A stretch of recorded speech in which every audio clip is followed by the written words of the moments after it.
Because a good ad is not supposed to fucking sell you the product. Like, even the clothes being thrown, like actual Barbie clothes that you can purchase being thrown on screen. They're milking this shit so hard.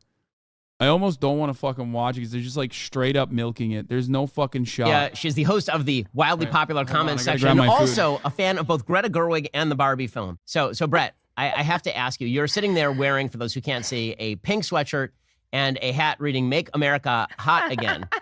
And I have to ask you, you apparently liked the Barbie movie. I enjoyed it. And so I'm wondering if maybe you saw another movie, but you thought it was the Barbie movie. I did not. And you know what? And I watched your 43-minute review, and you made a lot of excellent points. And I told my audience that, and I told them that you made excellent points because you were right about the plot. It was not the greatest film in terms of its construction at all. It was very, very messy. But you can't deny that it was fun. It was colorful. It was a great time. I know. I shouldn't have said that. I know you can deny it. Do you like musicals, Ben? Do you like musicals? I do love musicals. We've talked about that. In fact, I know musicals. Yes, you and I have talked about this. I love musicals. But in order for a musical to be good, it has to have more than one song, and that song has to be good. And the other song that they use is just a rip of a 19... Okay, first of all, I'm Just Ken was a banger. Shut the fuck up, Ben. What the fuck do you know about musicals, you bitch? Also, of course, Ben likes musicals. God, he's so lame. But yeah, that I'm Just Ken was sick. 90s rock song. He's not wrong, though. I think that it is set up like a musical. However, there wasn't enough musical pieces in it. And I think if Ben is saying that, then, I think that he's not wrong. I'm not even kidding.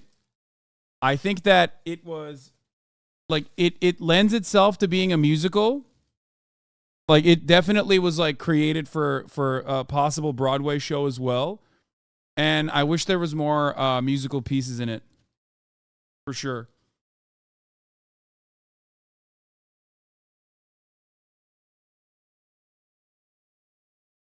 What is this? A musical has songs that are for the plot of a movie with songs aren't a musical? No, I know. It is not a musical. The Barbie movie is a movie with musical sequences in it. However, I think that it was made so that there would be a Broadway musical that comes out of it. For sure. There's no way they made that dance sequence in the I'm Just Ken piece, and they're just going to leave it like that. There's no shot.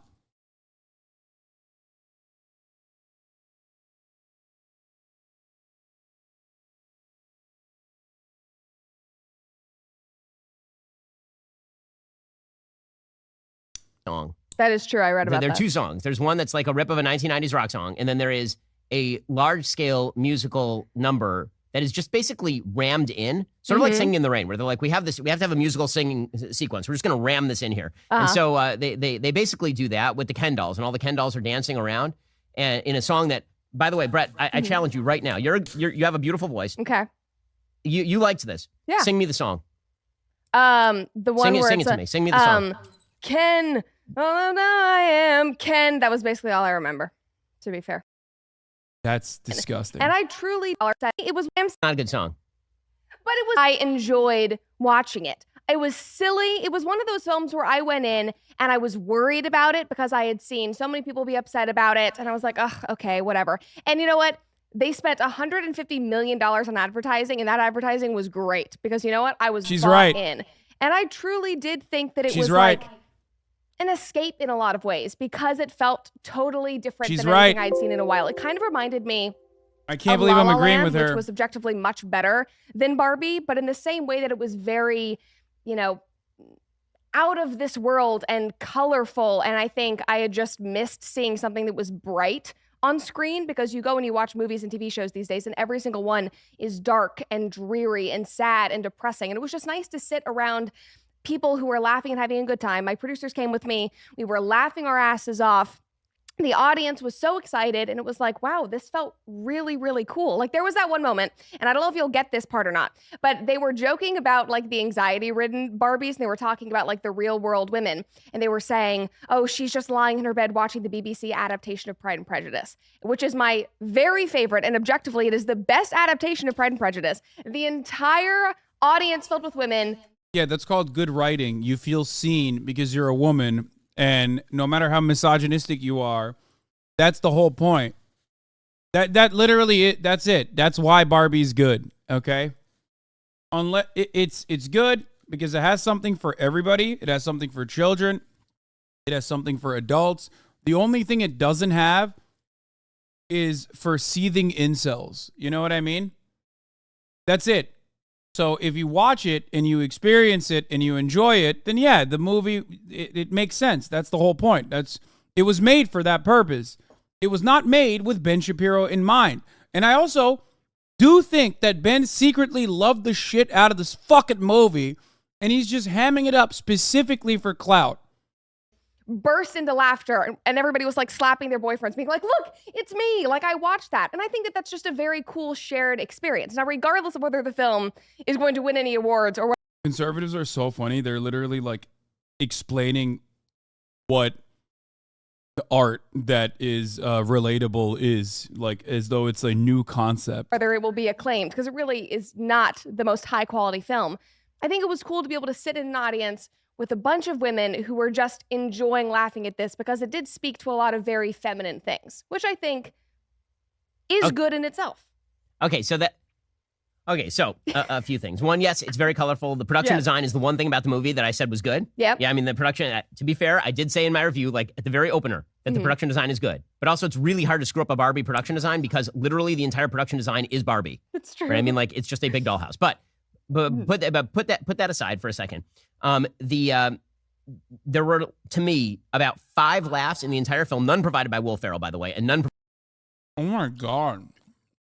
The movie was fucking funny, dude. Jesus Christ. provided by Kate McKinnon, who are the 2 comedians in the film. And then obviously the politics of the film Not necessarily are wrong. completely screwed up. I know He's not necessarily wrong about that. Will Ferrell was like kind of funny, but Ryan Gosling fucking owned.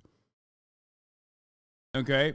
He's not even fully, like, Will Ferrell was funny, but Ryan Gosling was objectively funnier. there's a bunch of now Straussian esoteric readings of the film where Greta Gerwig's actually secretly conservative and she's actually critiquing feminism. But no. I mean, no. Like the speech that America Ferrera gives about 2/3 of the way through the film. That's so cringy. In which she explains how rough it is to be, it is the most cringy thing that has been put on screen for probably 10 years. It's unbelievably cringy.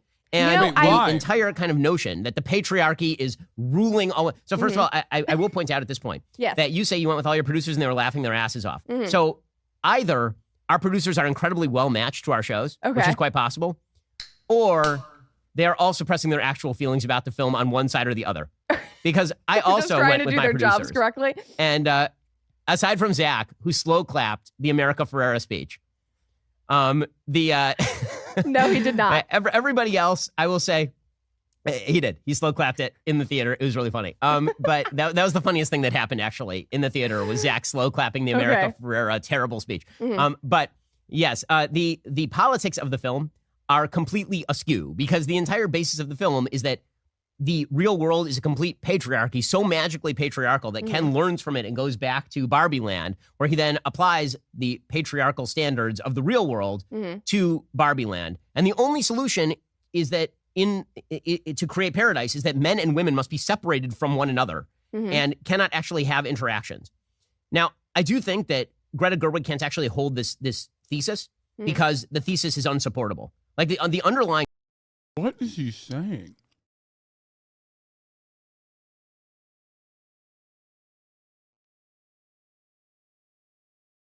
What did he watch? Did he watch a different movie? What the fuck? I have to rerun that. What did he say? What? And is that to create paradise is that men and women must be separated from one another and cannot actually have interactions. Now, I do think that Greta Gerwig can't actually hold this.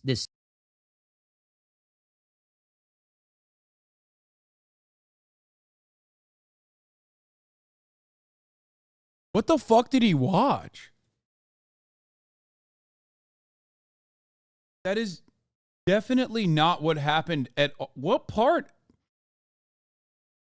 I'm so glad I watched a movie before watching Ben's fucking dumbass review, because it would have I would have been watching a review for a different movie.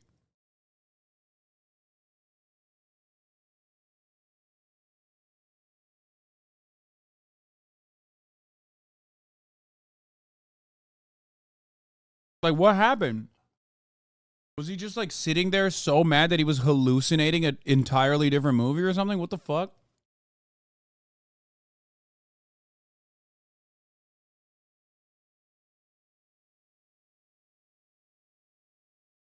That is Thesis? never a point. Because the thesis is unsupportable. Like Yeah, he's like, I made up Greta's thesis, and guess what?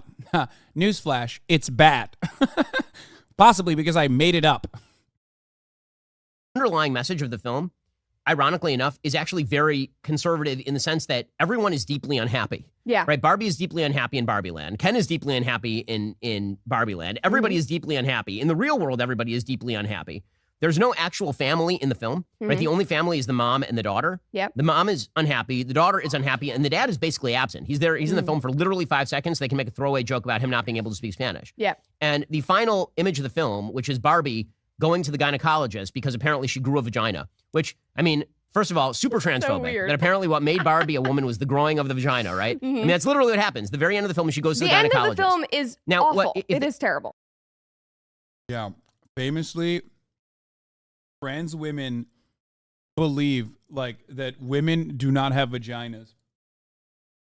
Like if you say that women have the capacity to have a vagina, that means you're transphobic.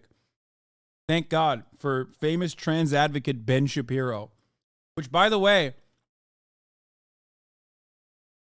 which is really funny because like there is a trans person in the movie. Anyway. Okay, so Yes.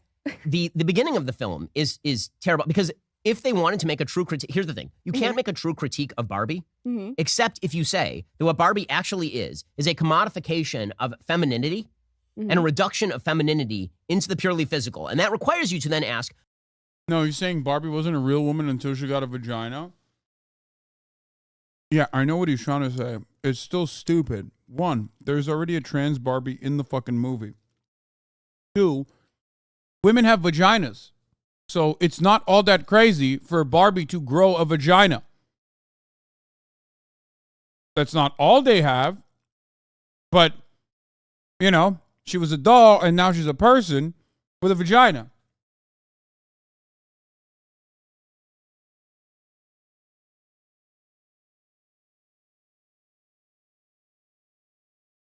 This has nothing to do with trans people. Even the most like brain broken, extremely online trans person that is like a cartoonish depiction of trans people from like 2016 would not actually say this is transphobic. Once again, conservatives are the ones who are not able to find like a trans person that will say this in the real world, so they just make one up themselves.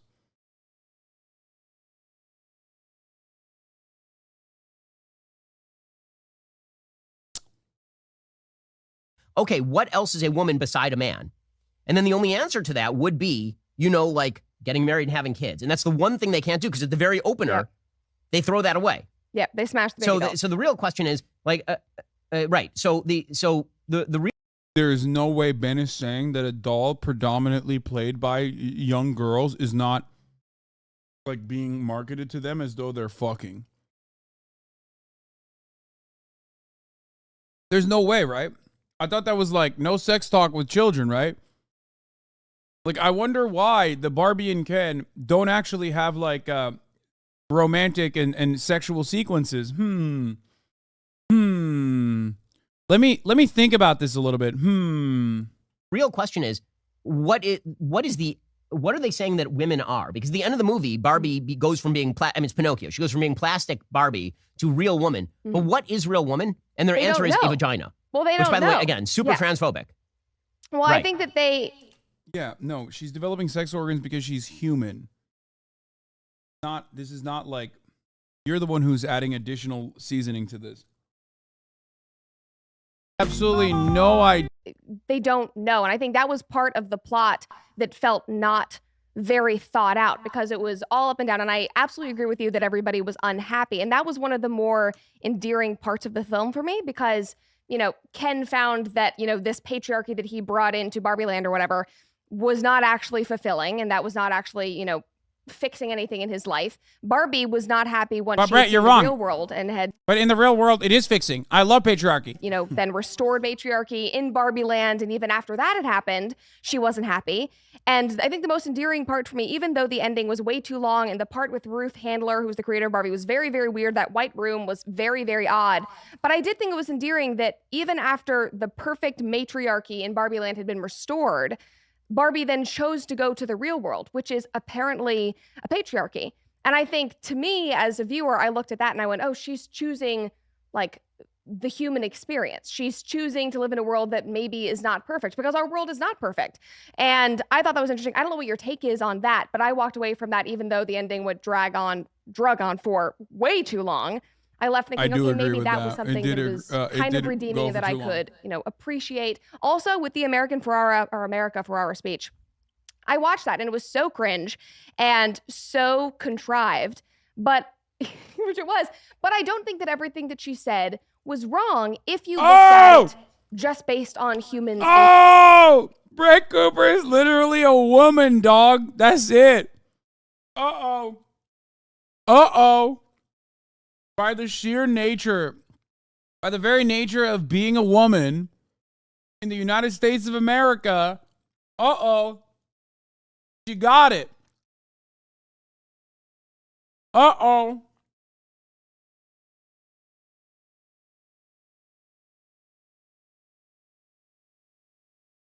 Look at how disappointed Ben is. He's like a disappointed father. He's disappointed that at the top of the hour, there's a 3-minute ad break. And if you no longer want to see those ads, you need to subscribe. That's what's going on. For $5 or for free. In general. And that's obviously not the point that they were trying to make. But as I was sitting there listening to it, I was thinking about both men and women listening to that speech and just talking about, the complexities of being human and how, you can't always get it right. And it's hard to know the right things to do when people have expectations for you. And it just felt like a very human speech. And it sucked that they made it all about women and said, it's so hard to be a woman. These are all the reasons why. It's like, no, those are not the reasons why it's hard to be a woman. Those are just the reasons why it's hard to be a human being. So I think they missed the mark on something that could have actually been. She's coping. It had not been a really cringe. No, you understand it and Ben doesn't. Because Ben is not only a man, but a man who has spent a lot of time not giving a shit about seeing women as like full-blown human beings. The only reason why that sequence comes across as realistic to you is because you've experienced it. Or if you're a man, you have seen loved ones experience it and have learned from it. You can backpedal out of there all you want, but you're, at the end of the day, talking to a guy who literally doesn't believe that women are capable of having wet pussies, okay? Like, this man ain't exactly the target market for the Barbie movie. It's like the one market that is not represented in the Barbie movie in the audience. If you think that it is a medical condition to have your wife's pussy be wet, then this is not for you.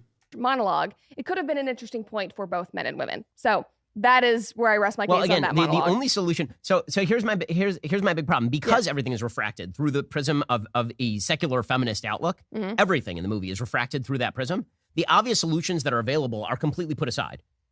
Right? I mean, the obvious solutions that are available, which would be like, Barbie treating Ken like a normal human and Ken treating Barbie like a normal human. Yes. That's completely put aside because he has to treat her like woman and she has to treat him like man, but only dolls, in the feminist outlook. That's how Mattel created them. Yes, they're not actually humans. But if the idea is that... Oh my God, she's right. She's fucking right. What is happening? Ben, you're like a 50-year-old man getting mad at how dolls are being presented in a fucking movie, dumbass. Oh, I can't believe it. She's still an awful person, but goddamn, she's cooking Ben right here. The entire idea is that these stereotypical Kens and stereotypical Barbies are stand-ins for what men and women are actually like. They're reductive, but they're stand-ins for what men and women are actually like. Then, theoretically, the solution... Yeah, that's why there's a real world, stupid.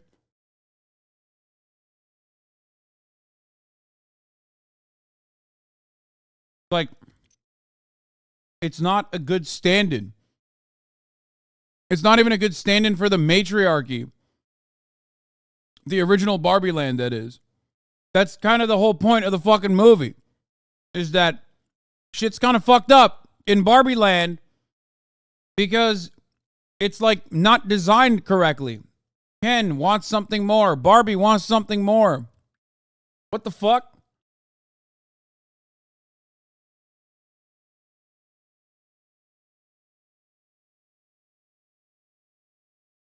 Is for them to be what men and women have always been to one another, which are partners, which they decide is not the solution, right? The end is that Barbie Land ends up being maintained by essentially subjugating the men, right? The men have to go back to subjugation in order for Barbie Land to maintain. Yeah, I love that part.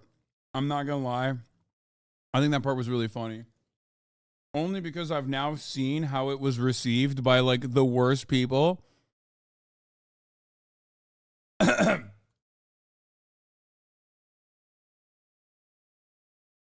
I realized that the joke that they make at the end, which is like, we will inevitably give all the Kens enough power that women have in the real world.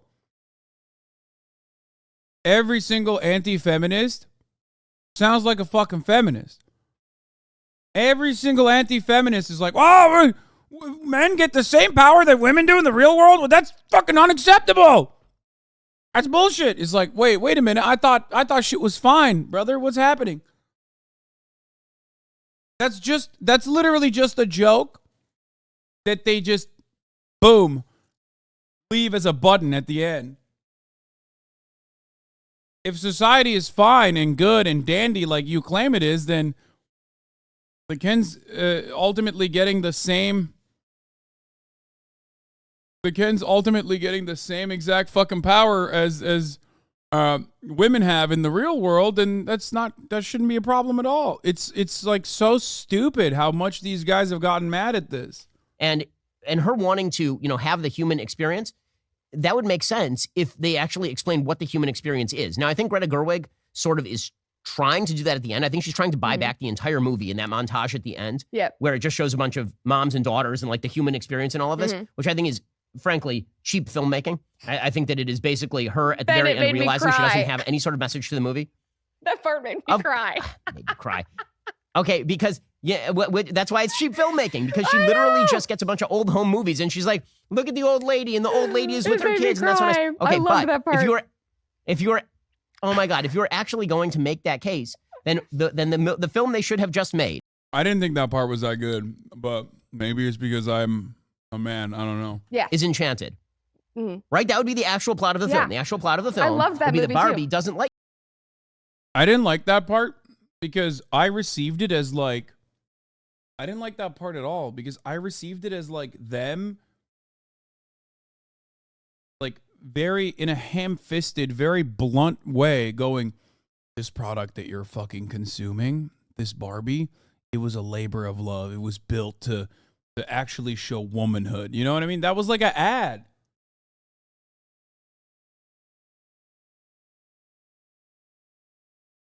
That was a fucking ad. I was too captured by... I mean, the whole movie was an ad, but that was the most ad-like part of the entire 1 hour and 45-minute ad. The whole thing was an ad. But I thought that part especially, because a good ad is not supposed to fucking sell you the product. Like, even the clothes being thrown, like actual Barbie clothes that you can purchase being thrown on screen, that part was, that part was so blunt that it was kind of a self-effacing joke, right? A breaking of the fourth wall almost. Whereas that final credit sequence was supposed to talk about the company culture, like Mattel. and how Mattel is actually or Barbie is actually a product that was born out of a labor of love that a woman a very real woman, and these are her very real experiences. Like watch how fucking important this Barbie is. That's what I felt like.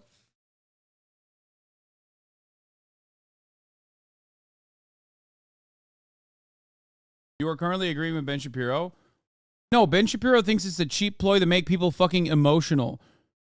Ben Shapiro is not saying that sequence was put in there specifically to show that like the original creator of Barbie was a real human being that actually made this product in a way that like undermines the rest of the criticisms towards Mattel in Act 1 and Act 2.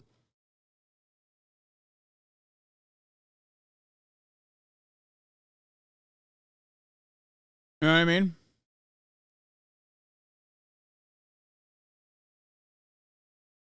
My girlfriend's yelling at the steering wheel, you better slow your roll, big guy, you're losing the Barb's law. Then again, maybe I read it wrong. I don't know. Like Ken, she goes to the bench scene was a significantly better emotional scene than that final sequence. I almost cried at the bench scene. When the bench scene happened, nice save. I mean, that's not even a fucking save. It's just me objectively telling you how I feel. Listen, when the bench scene was happening, maybe because it's so close to my birthday, and I also bear the burden of aging, and I'm like thinking about it or whatever. But seeing that moment was like, it was beautiful. It was sad. It was emotional. God, Margot Robbie's such a good fucking actress, by the way. I thought about my grandmother. You know what I mean? I thought about death. I thought about existential angst. That's good. That's good movie making. Okay? It's movie magic. If a movie makes you feel that way, then it's, you know, it's done its job, right?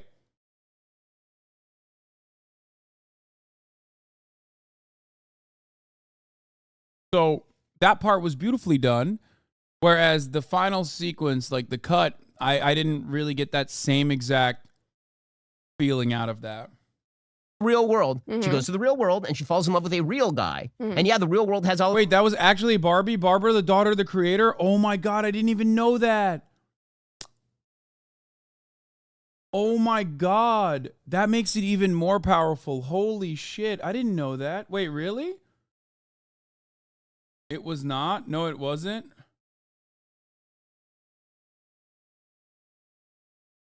It was Ann Worth. It was the original clothing designer, Ann Roth. She is a descendant. All of its problems, but there's a real guy there who she wants to be with and have kids with, right? I mean, that would actually be a plot to the movie. Instead, we have no idea why she chooses to go back to the real world. Like, what is the reason? What is the reason? Like, apparently, she does have the feelings in Barbie world, by the way. Yes. She still has the feelings, right? Yes. When she goes back to Barbie world, she doesn't lose the feelings. She still has them. Well, I think she's So what's so great about the real world? Oh, I think what's great about the real world is that she has this, well, she started at the beginning of the film, you know, having thoughts of death, and she gets out of the Barbie box, basically, and where you only think about being Barbie and beach and all of that stuff. And she realizes the beauty of being human is being able to feel the wide range of human emotions and being able to have all of these more meaningful connections with people like America Ferrara, even though that's kind of a weird dynamic, but she gets to see what this mother-daughter relationship looks like. She is interacting with real people on a totally different level than she was interacting with people in Barbie Land. She's crying for the first time, which is just a funny scene. But, you know, when she turns that old woman and says, "You're so beautiful," she's never seen an old woman before. And it obviously is very symbolic, but I think that she's getting a taste of what it means to be human, to not live in these, you know, comical extremes. I don't know. That's my take on it. Right. But again, I mean, it also plays into like the whole argument of why she was created, right? Like the creator of Barbara says, like, I wanted you to be ordinary, but also something that was more than that. You know what I mean? Like, not just a toy, which again, marketing, but whatever. Let's believe, for the sake of the argument, that is what the true purpose was. That this was actually a labor of love. what she's doing in that situation is like acting out the desires of the creator of Barbie as well by being something beyond stereotypical Barbie. Yeah, they say it was made for her daughter originally. I know, yeah. For lots of kids, Barbie was more than just a toy, dude. Really? Was it? Or did you just eat the dick of fucking Mattel PR? What the fuck? Bro, what are you saying?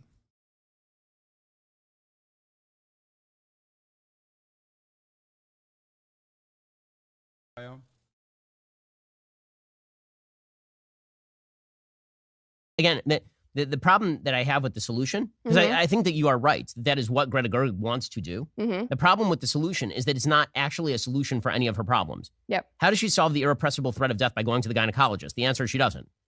I know that ending, like I said, it was such a throwaway. It was the throwaway. We can agree on that. What the fuck, bro? It's a final note to just show that, like, she's now doing the dumb trials and tribulations of what it takes to be a human, including going to the fucking gynecologist. What the fuck? Why is that? It's just a joke that just also says, like, look, she's a human now. That's so dumb. Oh my God. Why is he so fucking mad? God, you are such an unlovable nerd, Ben. Holy shit, dude. The ending was terrible. Right, And it ruined any important or meaningful point that she was attempting to make.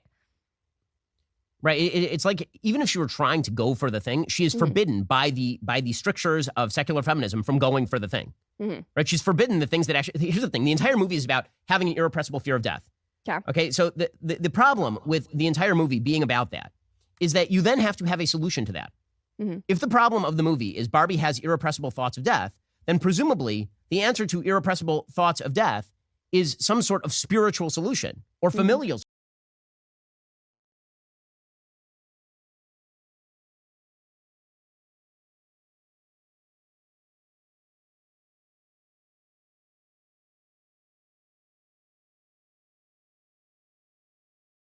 What movie did... Okay, I don't think Ben watched the movie, man. I'm getting scared right now. I feel like Ben watched a... Did he watch a normal movie? Like, what the fuck? Did he watch, like, the Christian version of Barbie or something?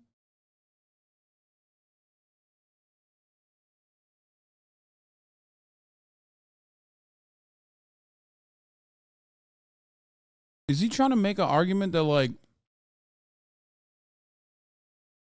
Barbie needs to find God? That's the only way to solve your fear of death? Is that what he's trying to say?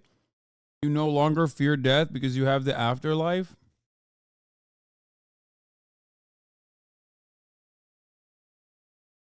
Bro, there's no shot, man. There's no fucking shot he's saying this, right? Like, why are they... Why is Barbie not finding God? Solution or something, right? There has to be an actual solution that is posed. I mean, it's literally the problem of the film, and that is what they say. There's a great book called The Denial of Death. Dude, the fear of death is not Barbie, dumbass. The fear of death is baked into Barbie from the anxieties of the mother. And that's a unfortunate but normal aspect of being a human. And the mother overcomes it by, like, solving Barbie's problems and, I don't know, unwinding patriarchy in Barbie land and developing a better relationship with her daughter as a consequence of that. And that trial and that structure and that story, that adventure is what leads her to, you know, that story is what leads her to no longer have these fucking existential angst. And that is the meaning of life, is that you don't need religion, you don't need secular feminism or whatever the fuck. You just need things that you experience and camaraderie that you feel that makes it all worth it at the end of the day, even though to be human is to die eventually, to perish eventually. Holy fuck, this movie is not even that deep. What the fuck is going on? I am losing my fucking mind at how, like, it's making me have to, like, exercise brain muscles to talk about a fucking doll advertisement. It's so frustrating. It's like when I have to learn every little thing, every little aspect of like trans healthcare, or it's when I have to learn about like trans girls competing in like swim meets or something. Why? Because Ben has decided he wants to kill trans teenagers. Okay, so now in order to fucking properly combat this kind of misinformation, now I have to fucking learn all this shit that I don't give a fuck about. I don't care about women's sports. It's the same exact principle. It's like he's lost his mind so much that like now I have to really think long and hard about the point of the Barbie movie when the entire thing is just like, just enjoy it. It's a movie. It's an ad about a toy. Fuck.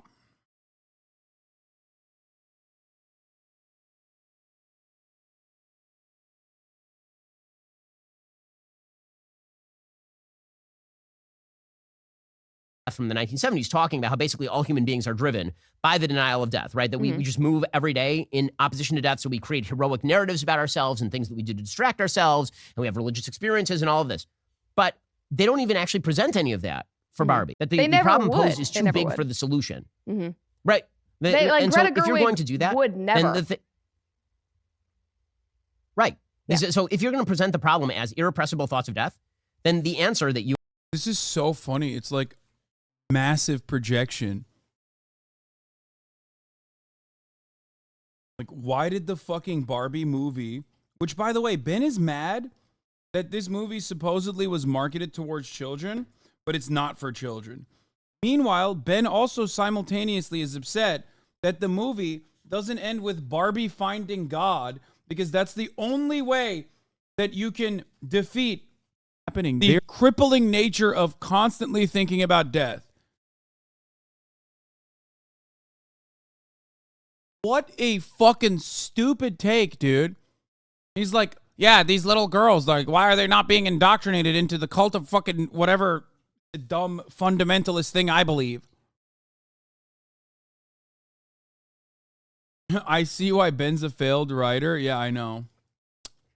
You and I would give as conservatives and religious people, theoretically, would be probably church, family, right? Yep. These would be like the answers to irrepressible fear of death. Is the way you overcome death is by progenerating and having children and grandchildren. Right? It's not by being an old lady sitting on a park bench. It's by being an old lady who has grandchildren sitting on your porch, sitting next to the grandpa and watching as you progenerate into the future, right? Like that would actually, that's the part that I feel like she created a box for herself. And because that box was secular feminism, there was no way to escape it, just on an ideological level. And so the movie bounces around there.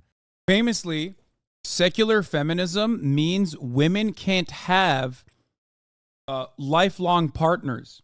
You guys know this about secular feminism, right? I mean, after all, it's Ben Shapiro. He is the most important feminist writer of our generation.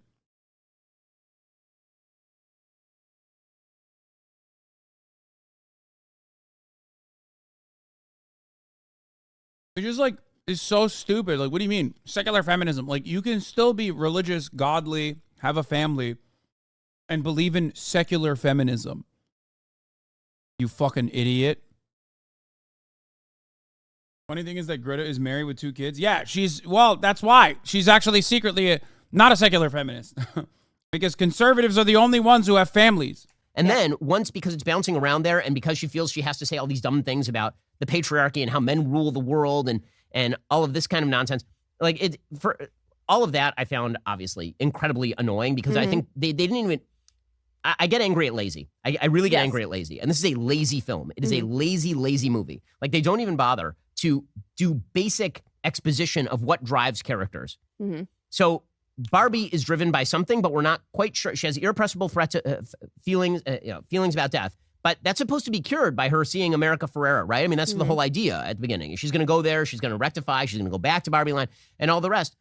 And then she sort of gives up randomly 2/3 of the way through the film. What drives, again, my biggest plot hole is the most obvious plot hole in the entire film, which is Ken takes over. He creates Kendom and for some reason decides to have a popular referendum on whether or not to take over. If it's a fascist patriarchy, why is there a vote? Yes. If you come back in and you seize all power, why are you then providing... Dog. First of all, only men are allowed to vote. Secondly, it's not that serious. It's a Barbie movie. What the fuck is going on?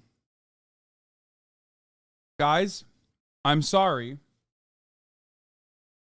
Ben, the reason why your movie did $800 in the box office on its first weekend and this movie did 300 million or however much it made, okay, on its release weekend is because these guys, for all of their other faults and failures, know how to make an entertaining piece of cinema, whereas you, on the other hand, don't.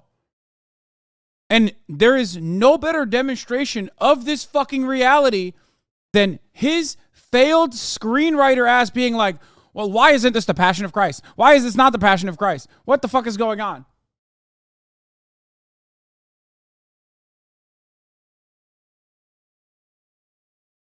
I'm not joking, no. Yeah, it grossed, Terror on the Prairie grossed $804.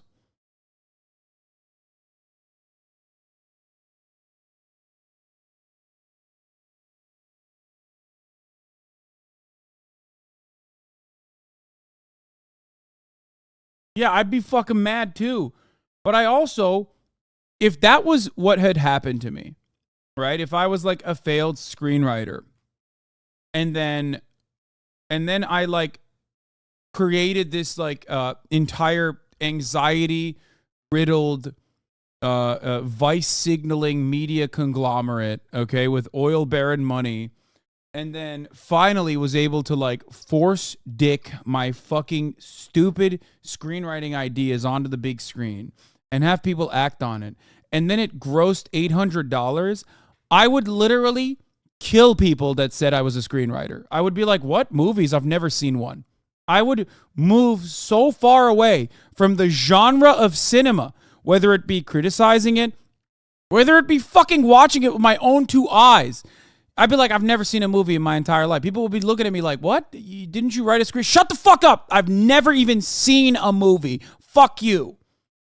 Like, if that is the abysmal embarrassment that is your career in movies, maybe shut the fuck up about a movie that is demonstrably successful.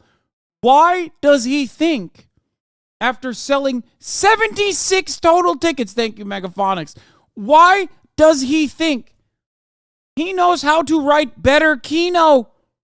What the fuck?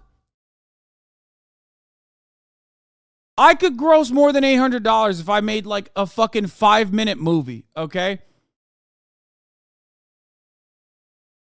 That's crazy, man.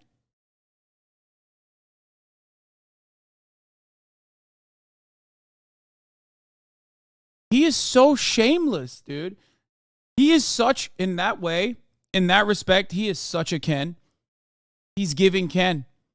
He is so oblivious and also a beneficiary of patriarchy that he thinks it's all right. Like, no one will ever question the fact that I made a movie that grossed $800, that my entire career starts with my animosity towards Hollywood because they never welcomed my brilliant screenwriting.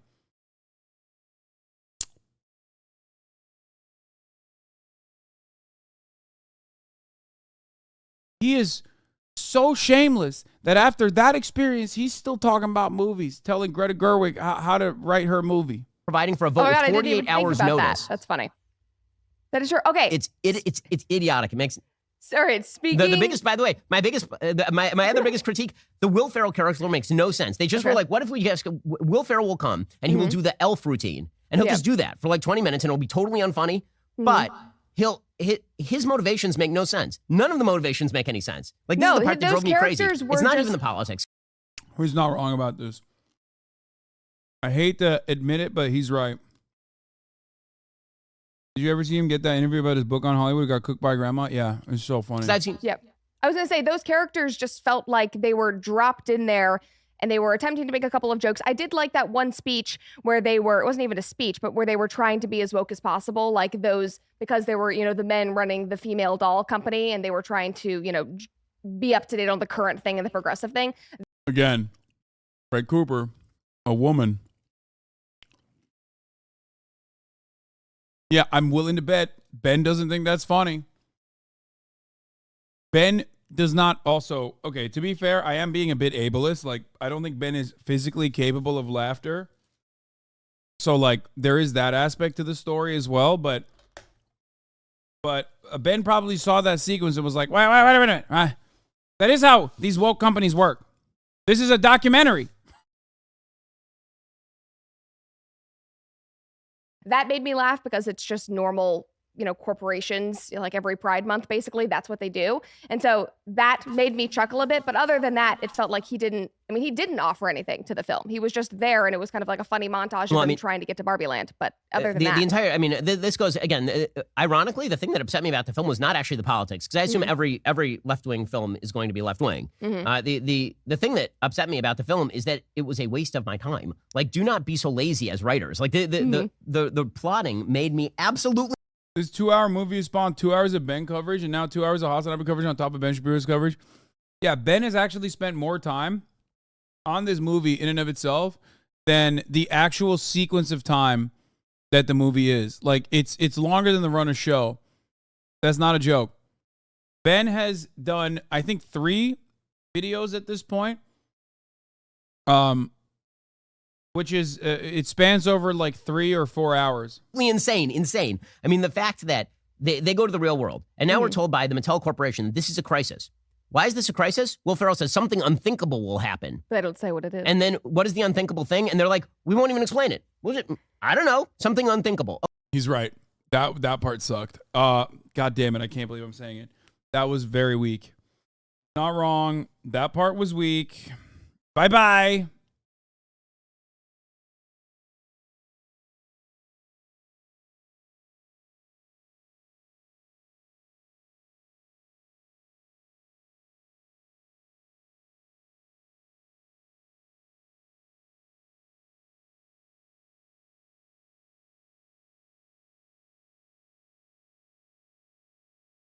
Okay, so now you're just being lazy. Now you're just being incredibly.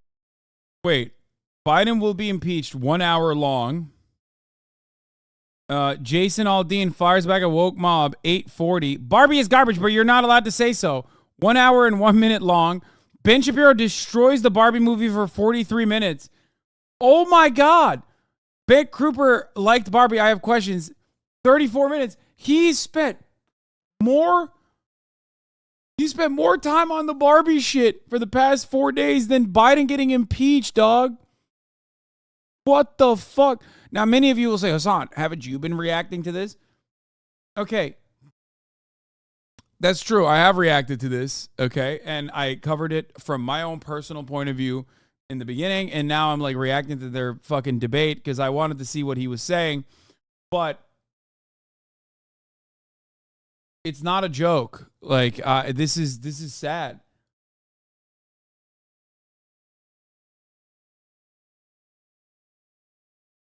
Okay. Lazy.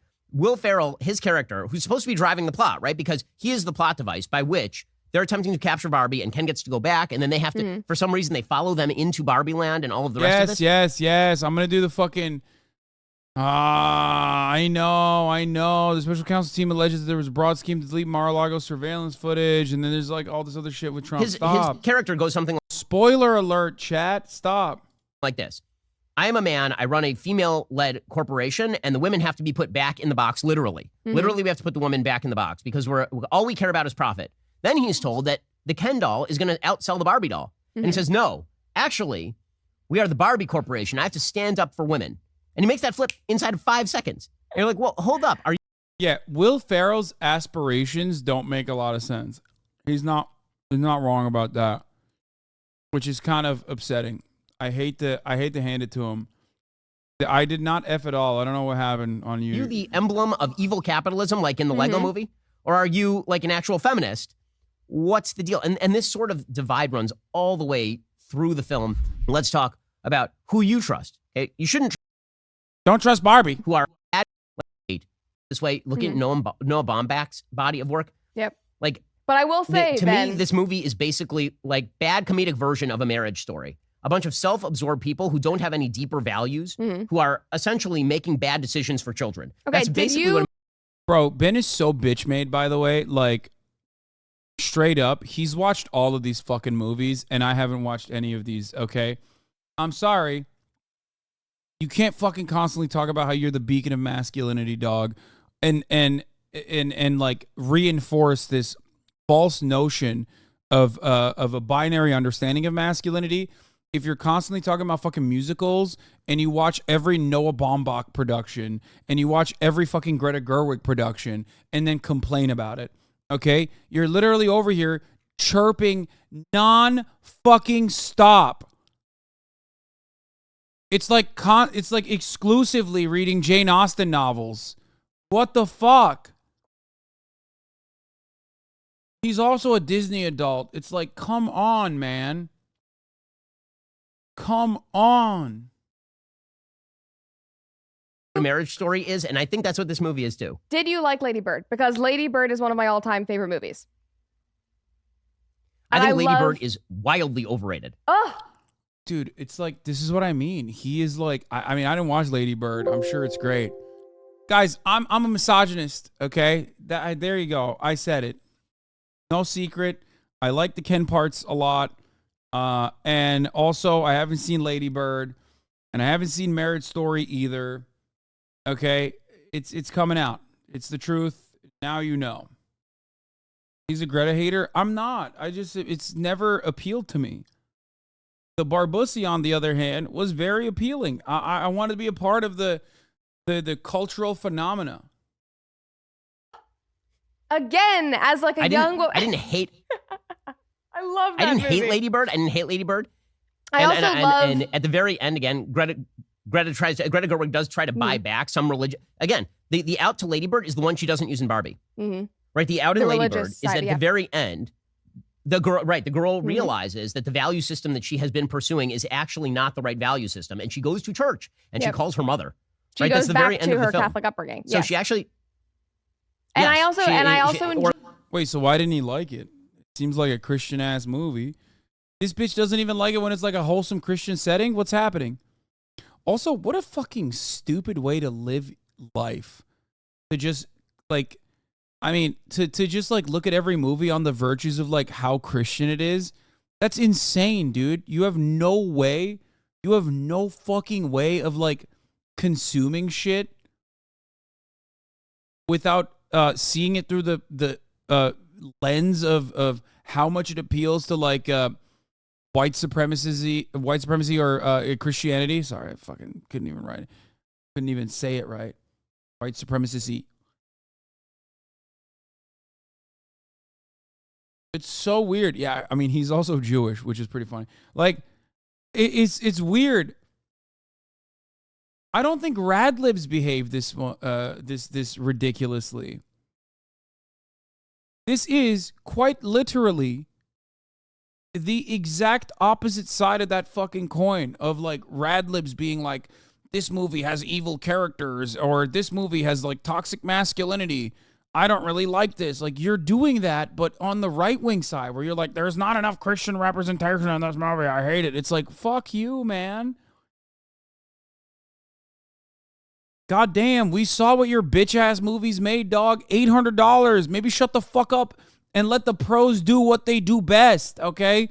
You can eat your fucking garbage slop of Marvel movies all day, every day.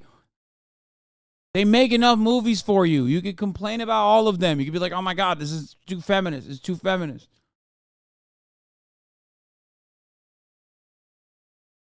Or at least to a religious background, right? I also enjoyed Frances Ha, which she and her husband did together. And I think that I also enjoyed her her adaptation of Little Women. I think that the older one was better, but I do love, and I said this at the beginning of my review, I just enjoy Greta Gerwig in general. Like, I remember sitting at a SAG, you're going to hate this, Ben. I was sitting at a SAG Q&A with some director circle with Greta Gerwig, and I was so inspired that I went home and I wrote her a letter, like thanking her for Lady Bird because I loved the movie.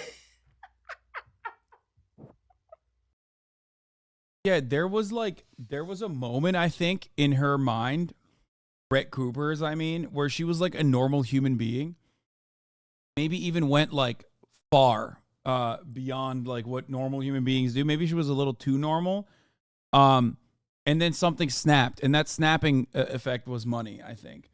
She looks a lot like Ben Shapiro. I believe that they fucking hired her so that she could be like she could just pull a fucking bait and switch on us, where like one day she's just sitting in Ben's chair and everyone's like, wait a minute, Ben became a woman? Like, Ben Shapiro? What is happening?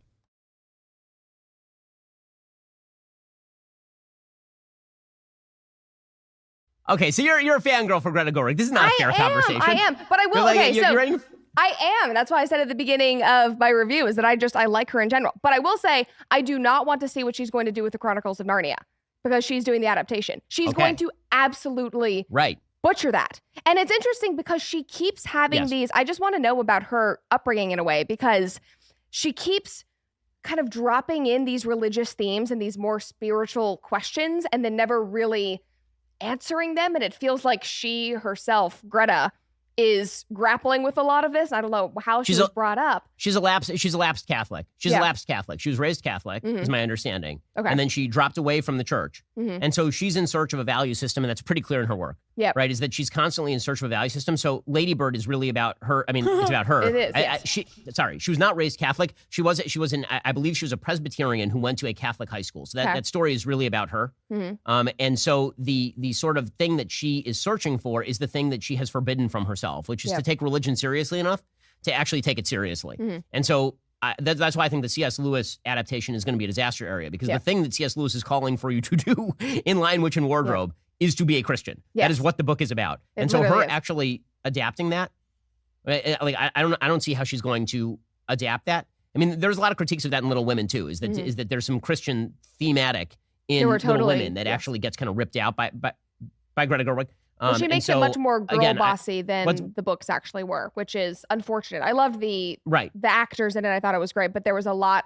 And that usually happens when books are adapted into movies. You lose a lot of those deeper meanings, which is unfortunate, but especially when they're, yes, exactly. But I really think that's going to happen with Chronicles of Narnia. Well, I mean, again, what's fascinating about Gerwig just as a director and as a writer is that she knows enough to ask. I don't think a conservative has literally ever understood a piece of media, to be honest. I mean, maybe that's why they're constantly complaining that everything is too fucking woke, because like they're just so, they require subtlety to be completely devoid of any kind of artistic depiction. You can't fucking be subtle about anything. Like, I'm stupid. You need to like literally tell me what's going on. Okay? And what you need to tell me is exactly what I believe. If it deviates away from that, because like, here's the thing. There are a fuck ton of movies that are made in Hollywood where good characters can be Christian. You know what I mean? Or even like the ending sequence could be that Christianity and finding God is helpful for you. Because Hollywood doesn't give a shit about that. They just care about making money, okay? And reflect the real world. And in the real world, there's plenty of Christianity. There's plenty of Islam. There's plenty of Judaism, right? So ultimately, that is going to be represented. That is going to be represented in and reflected in their art. Whereas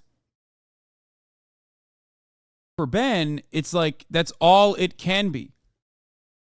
It only needs to be reflected. The world needs to only be shown on his boundaries, on what he considers to be good and apt.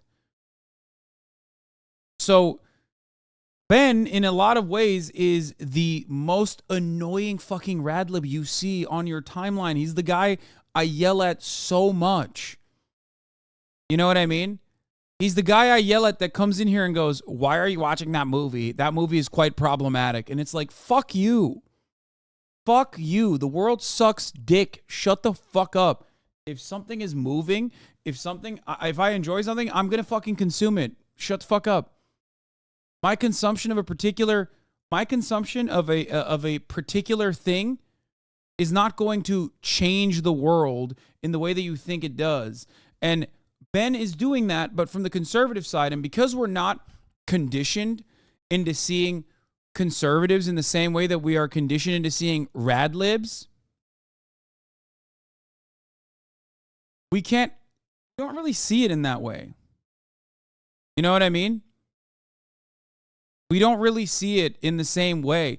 There is a built-in disdain that we have for the annoying woke scold.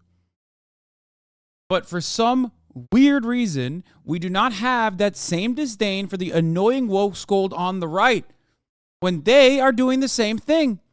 Two sides of the same coin. That's what Ben's doing. He's being a woke scold. Like, why does this movie not represent, patriarchal constructs in a positive light? Because I think that that's how society should be designed. It's like, shut the fuck up.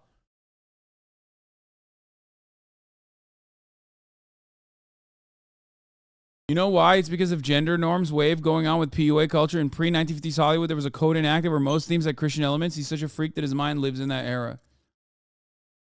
Ask some of the right questions, but she is forbidden from answering them in any proper way. Mm-hmm. Right, like, so that's the thing that's actually interesting about the Barbie movie. I will say that I think it fails because of this. I think it, like, on an ideological level, Yeah, exactly. Oh, dude, that's a great, dude. Thank you. The woke version of what Ben is doing with Barbie, complaining about how, like, Greta Gerwig didn't neatly wrap up, like, Barbie's existential angst by making her go to church, is the exact same thing that is done on the left side, on the woke side, where someone criticizes Oppenheimer for not showing Japanese people during World War II when it's a fucking historical biopic of Oppenheimer, who, as far as I understand, didn't really meet any Japanese people. And also, the irony there is, what are they going to do? Are they going to show the fucking Japanese people being horrifying monsters in fucking China? Is that what they're going to show? Because it's not like the Japanese military wasn't doing great stuff. You know what I mean? Okay. Oh, anyway. Wrote Chatter said it feminism, was just a flex. It is true. It was a flex. and everybody's unhappy. Like, I think that she's almost critiquing her own worldview unconsciously. I don't think she meant to do it. Right? There are some people who are doing a Straussian reading where she meant to do this, and that when you watch it, what you're actually meant to take away is that feminism is a failure, and that what you actually need is to get married. I was about to say, I think most of it is an adaptation. No, I think most of it is an accident that inadvertently she was dropping these things and they're not understanding it. Okay, one question I have. Have you heard, this is going around on Twitter right now, of neo-conservatism? Conservatism? Oh, God. Is this the people who are very into the Kendom? Yes, they are. There's all these men who suddenly feel seen by Ken. And they're like, this is it. This is me as a Western man being so beaten down by women. This is in an ideal world. This is what I would do. This is my story. And they're painting him as this Greek tragic hero. And, the tragic hero, does all these wrong things, but has no real ill intent because he just doesn't understand. And so he obviously has some moral standing, but he obviously created destruction. And it's all of these guys on Twitter. And I'm not kidding, last night there were so many of these threads, and they're like the Ken uprising. And they feel like Ryan Gosling is speaking to him. Also, something that is very funny is that this was, they were trying to create this feminist movie, all of this stuff. The only character that people are talking about also in left-wing circles is Ken. They love Ryan Gosling. I have not seen one Twitter thread, one article about how amazing Margot Robbie is and she's stunning and she's great, but the Barbie character was flat. Like, the most endearing character. Number one, I liked America Ferrara and the daughter character just because I like mother-daughter relationships portrayed in movies and TV. I think that's just comes from being a young woman. But also, I just loved Ryan Gosling. I loved Ken. He was so endearing. And I think it's funny that in this feminist Barbie movie, the male character is actually who people enjoy. And so that cracks me up a little bit. Oh, yeah, no, for sure that's true. For sure that's true. I mean, one of my critiques of the film also is that is that when Ken comes back, so first of all, all the Barbies are Ken's supposed to be an idiot, right? All the Barbies are like on the Barbie Supreme Court and arguing Citizens United and all this kind of stuff. Ken takes over that place in 5 seconds flat. Yeah. Right? In 5 seconds flat, he walks in, and suddenly it's Kendom. This moron took over all of the matriarchy in 1 second. Dudes 1 rule, second Ben. with no actual Dudes rule. compulsion. Right. Apparently, we're amazing at everything. We're so good at it that we can mind warp Greta Gerwig to have the men take over the Barbie land in 1 second flat. And apparently, I will say that, again, I think all of these things are accidents, but they are happy accidents, is that all of the Barbies enjoying the patriarchy is one of the best things about the film. It's very right. All the Barbies for a hot second are like, this is actually kind of nice. Like we're cheerleaders and like we're bringing men food and we're kind of enjoying ourselves. And they actually have to be informed by Weird Barbie and Company that actually they're miserable. That's such which a weird is kind of part funny. Of the, right? I mean, first of all, it assumes that it's super ahead. weird. It's suggesting women have no agency, really, right? They have to be told by the feminists that they're miserable. Like until then, they were. By the way, that kendom doesn't even include the part of because it can't. It doesn't. The entire point is that they're brainwashed and that they are no longer who they are. Like writers, presidents, you know what I mean? They're like brainwashed.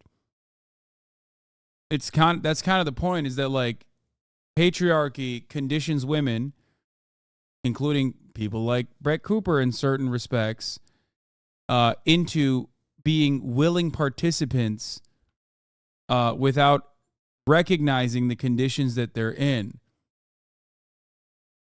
It's internalized misogyny.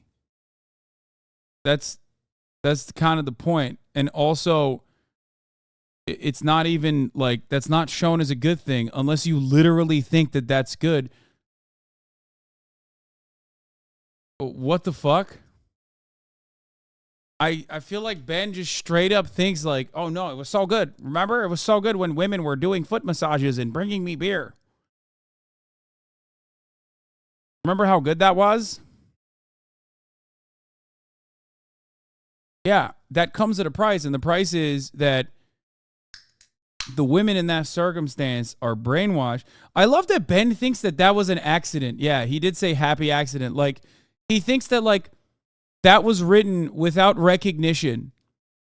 Like, that just kind of happened. Like Greta Gerwig wrote that in as like, oh, doy, I'm just a silly woman, so I don't really know. I don't really know, like, how this thing will be perceived. Like, no, again, she didn't write it for you. She wrote it for everyone but you.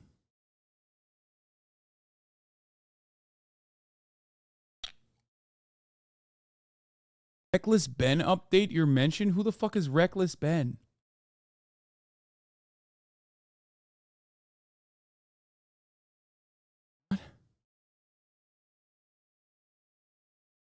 Doesn't even include the part of the patriarchy that the feminists actually say is part of the patriarchy, which is childbearing. Yep. Right? Because the truth is that a thing that women like to do, historically speaking, is have babies and raise them. Oh, you watched this video on the cult? Oh, that's the guy? Oh, that guy's sick. Where was the video? Can't find it anymore. Too late. Yes. I know. I'm married to a doctor wife, and we have 4 of them. The truth is that a thing that women like to do, historically speaking, is have babies and raise them. Yes. And I know. I'm married to a doctor wife, and we have 4 of them. Okay, so it's a thing that women are into, and the women are into the patriarchy even without the babies. So that, like, again, I think that Gerwig, because I think she is a conflicted person, is operating. I'd be fascinated to find out which parts of the script Noah Baumbach wrote and which parts of the script Greta Gerwig wrote, actually. I think it'd be really, really interesting to find, because they would co-wrote the Doctor script. Wife. I would bet you, and this is not to stand for Greta Gerwig, because again, I'm not a huge fan, but certainly not to your extent. I would bet money that the worst parts of the script were actually not written by Greta Gerwig. Yep. I would bet you the worst parts of the script were almost universally written by Noah Baumbach. Interesting. That's a really interesting take, especially just because I like this. I like this a lot. Ben is secretly assuming that like the script of this was written in a way that is like, in a way where like Greta Gerwig is this like trad femme who like actually secretly hates feminism, and these aspects of her very nature, because she is a Catholic, or at least seeking like seeking God in a way, and like it's just seeping out. That's why these are happy accidents. That's what must have happened. That's so funny. That's ridiculous. Or you could just like read the movie with a little bit more media literacy, and I think it would come across a little bit different. I can't believe the amount of time I've spent on a fucking baby toy. Fuck me. Oh my God. Oh, ay, ay, ay. In the master-slave dynamic, I am the slave, okay? This is like, I have to react to the reactionary commentary. It's like, as I live and breathe, you know what I mean? As we like almost turn on our third fucking hour, I can't do it. This is just a toy movie. At the top of the hour, there is a 3-minute ad break. This is the best content you've done in weeks. Thank you. I think so too. I think like my goal ultimately is to entertain, and making fun of Ben's oblivious Barbie understanding is entertaining, I think. Holy shit. Here's the 3-minute ad break now. Because of her track record of struggling with these questions, and obviously they were in there. The other thing with the Ken and Barbie relationship that you just talked about, where the women had to be informed, that also makes me laugh, because that's basically what happened with feminism in our world. Like, women were very happy, and it took other women to come to them and say, no, you are actually very, very miserable. So once again, I think it's an accident where I was kind of laughing at it, because like, that's how it happened. Yeah. Women were really happy. That's why they used like Visine to poison their husbands, because they couldn't get out of marriages like the one that like Steven Crowder and his wife Hillary Crowder were stuck in. You know what I mean? Famously, when you think about the 50s, in my mind, I immediately think of how happy women were back then. That's what I'm thinking of. Also, again, same with black people, like way happier before civil rights. I mean, seriously, everybody knows this. Okay, yes, this is exactly what happened, and I chuckle at it, because it's so obvious that, even though to me it is obvious that could be a commentary on our world, I'm sure she was not intending it that way, because she thinks that she's actually saving these women, which of course is what feminists actually think. So I think you can spin it 100 different ways, but there were a lot of, as you say, happy accidents in there that definitely made it more enjoyable, because the movie was chaotic. There were obvious plot holes, but it was silly. It's a mess. But it was silly, and it was fun. And my point in doing my review was that I had a lot of women writing to me saying, like, I feel really bad because I enjoyed seeing it. And I was like, you don't have to feel bad about enjoying a fun movie. Like, there obviously have been better movies, and, Oppenheimer is probably much better. I'm seeing that this week. But you don't need to feel bad for enjoying a fun movie and enjoying shirtless Ryan Gosling doing a dance number. Two things. Okay, so I'm not going to talk about that. I know. Two final points I want to get your comment on. Okay. Apparently, I unconsciously even dressed like Ken. So this is a thing. But that was the meme that was going around, is that I was wearing the Ken outfit. It's a black jeans and black shirt, guys. That's your Halloween costume. You already figured it out. So two things that I want to get your take on, because these unconsciously, sure. Actually, I think are fairly one. They're kind of the same critique. Mm-hmm. Who is this movie aimed at? If it's aimed at young women, mm-hmm. again, I think the messaging is wrong, but okay. But one of my problems is that when I went to the theater, there were moms bringing like their 8-year-old girls. Really? This is not an appropriate movie for kids who are under 14, 15 years old minimum. No, it's not. Right? It's just not. I mean, it's got a bunch of jokes and references. Yep, I did. Who cares? No, I mean, it's PG-13, which means like with parental guidance, it's totally appropriate for someone under the age of 13 to go and watch. And I hate this kind of conversation, because like on the one hand, part of my mind is the mind of an old man who goes, yeah, maybe they shouldn't watch stuff like this. Well, not with the Barbie movie, but like, I have a cousin. He is 13 years old. And I have been a big advocate for him to play God of War, because he's currently perma-stuck playing Fortnite and Madden, which is very cringe. Okay? And I want him to have similar experiences that I had in my childhood, where I enjoyed a broad swath of incredible fucking video games that were absolutely rated R and rated mature, and something that I was not supposed to be playing under the legal standard, right? like on the one hand, I think about it from the perspective of like, what is, is it too young to play these sorts of games or to see certain things? But on the other hand, I'm like, well, I was fucking 13 at some point, and I definitely did all this shit, and I think it was perfectly fine, and I would want to do all of this stuff and experience all of this stuff. So I just, I don't know. I feel like it's ridiculous to get like upset at a parent bringing their 8-year-old to watch the Barbie movie.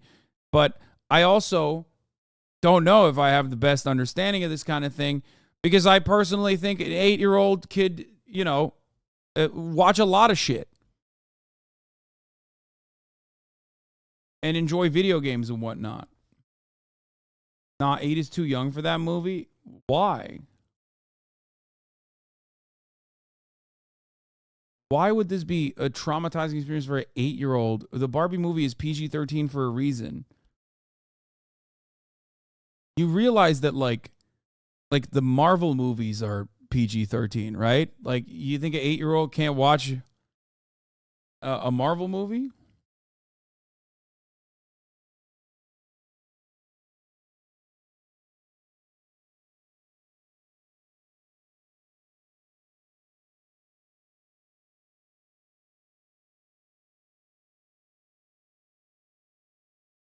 Yeah, instead show the 8-year-old that atomic bomb anime. Okay, that might be a little too much for an 8-year-old, potentially.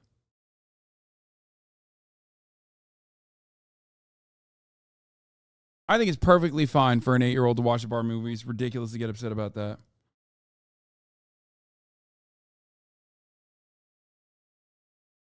I did not think that it was marketed towards young people, but I am also like children, but I also am not fed that kind of marketing. I don't have kids. I'm not 8 years old. I'm not on that, part of the internet. All of the marketing that I saw, the advertising that I saw, the people who were talking about it were all women ages 21 to 30, I would say. That seemed like the target audience. The reason that I say that is because the previews, the reason I say that is because so let me ask you this. What previews were before the Barbie movie?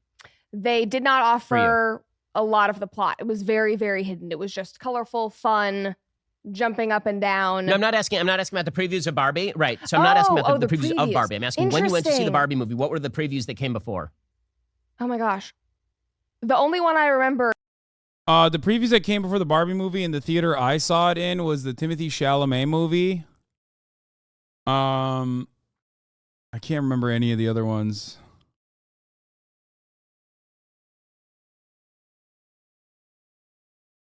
No, it wasn't Teenage Mutant Ninja Turtles. And it wasn't... Oh, Blue Beetle. Yeah. Or maybe I missed Teenage Mutant Ninja Turtles, but it was Blue Beetle and Wonka. Which, again, not exactly for just children. Is Trolls, because I have a couple of friends that love the movie Trolls. And Trolls 2. I think that's the only one that I remember. So I'm sure you saw the same trailer reel that I did, because all the trailers were driven at children. All of them. Right? It was Trolls 3. That's not true. So 13-year-old movies? I mean, are we pretending R-rated movies are not advertised on TV? No, the point he's trying to make is that, like, the movies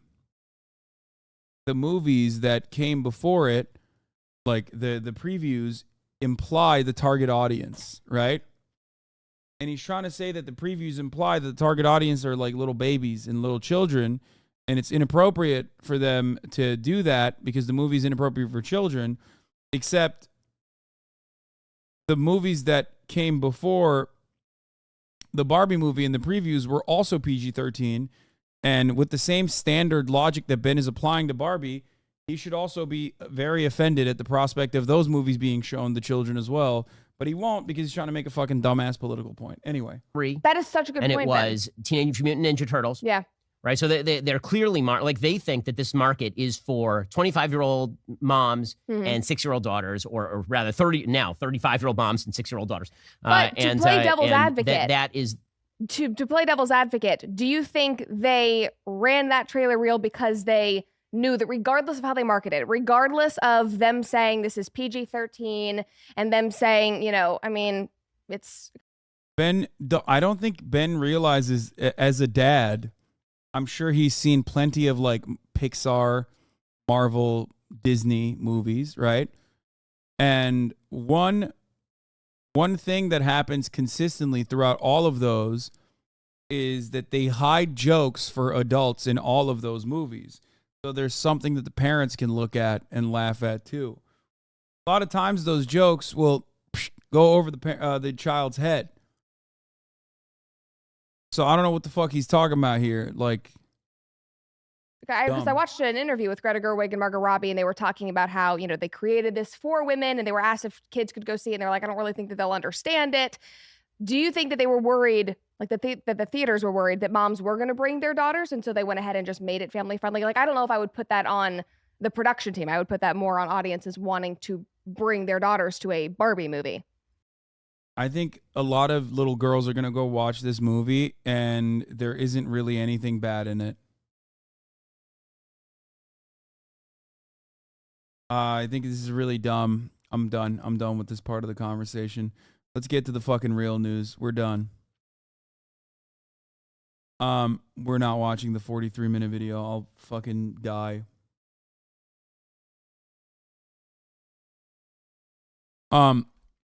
So yeah. On that note, let's look at this Barbie, the critical drinker. Before I dive into this review properly, I'd like to take a moment to acknowledge the hard work and genius PR campaign of the Warner Brothers marketing department. You guys really pulled off a miracle with this one, successfully duping all of us, including me, into believing that Barbie was going to be just another colourful, light-hearted, easygoing family comedy with some cheeky, self-aware humour, ironic meta gags, and probably capped off with a blandly inoffensive female empowerment message. Wait, I did think that was going to... That is how they sold it, kind of. Is this guy an alt-right guy? I mean, I don't even disagree with this.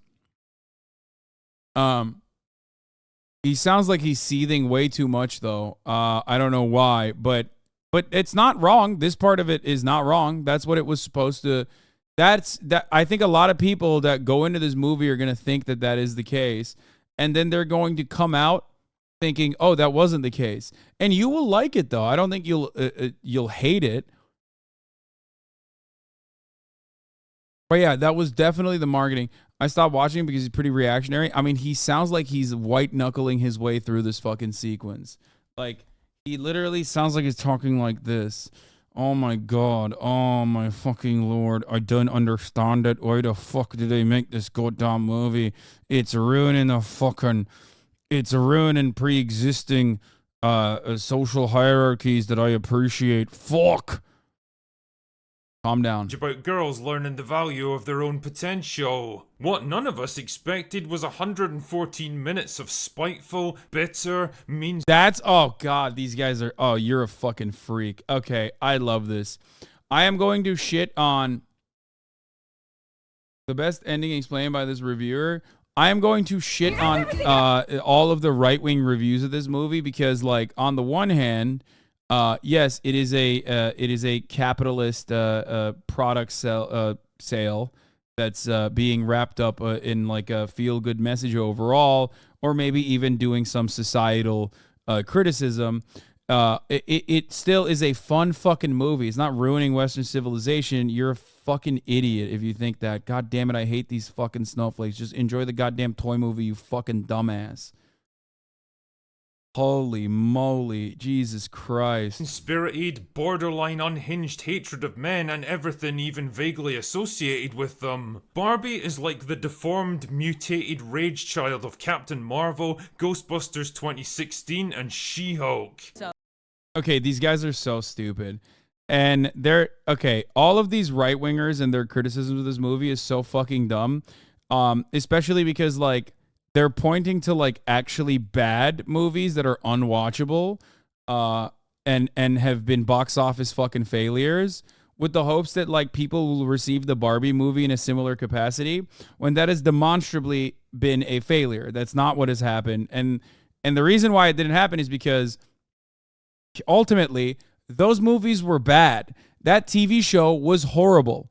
But the Barbie movie is good. So when you arrive at that, especially when it comes at a time when, people are desperate to like watch movies in the theater and feel like a sense of normalcy in their lives. and Barbie absolutely perfectly fills that void. You get hundreds of millions of dollars in the fucking blockbuster, and it's hundreds of millions of dollars in the box office, and it's a blockbuster box office success. So I'm an expert at controlling my anger because I do it. I don't remember asking you a goddamn thing. It is pure brain cancer in movie form, and I was genuinely shocked by the sheer, undisguised contempt this film has towards 50% of the human population. Oh my god, the undisguised sheer contempt. What the fuck? Oh, yeah. This is so stupid. Watching this film was one of the most miserable, demoralizing, unpleasant experiences I've ever had as a movie critic. Honestly, dude, at that point, like, if you watch the fucking Barbie movie, and it makes you feel this sad, like, you should follow through on that desire, that sense of despair. You know what I mean? If you can't fucking deal with a toy movie for both children and adults, you're not built for this world. You know, just shut it off. You know what I mean? Just quit movies. Maybe quit everything altogether. You know what I mean? It's not for you. It's not happening. Just turn it off. And genuinely made me question where our society is heading. But the review must be done. And you know what Jack Burton always says at a time like this?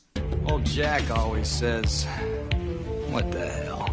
The movie begins with a rip-off. Homage to 2001: A Space Odyssey. Yeah. That was fun. I mean, that was an example of good marketing where the homage was actually well thought of, well thought out, and I like that he said it's a ripoff, by the way. Like, what do you mean? It's like very clearly an homage, you fucking idiot. Where the inception of Barbie dramatically changed the game for toys for girls. You know what I mean? That's the whole point. And historically speaking, that's what the purpose of Barbie was in some respects.